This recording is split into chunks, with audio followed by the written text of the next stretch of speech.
dhaloota carraan bareedee firii oomi shabdii biyyaan biitii booruun siin bareeddiin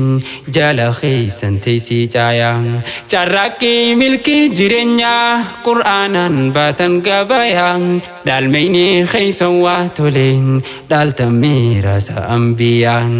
isin fakkeenya taatanii diin jiraachisuuf wardiyyaan jala deemtoota ulamaan ta'u maaltu isii gayaan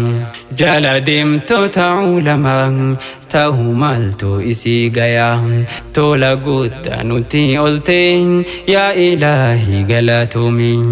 itti hojjechuudhuuf laadhu qur'aana yaa alimin waa hundaa irra nuuf caaleen akka qalbii teenyattaanu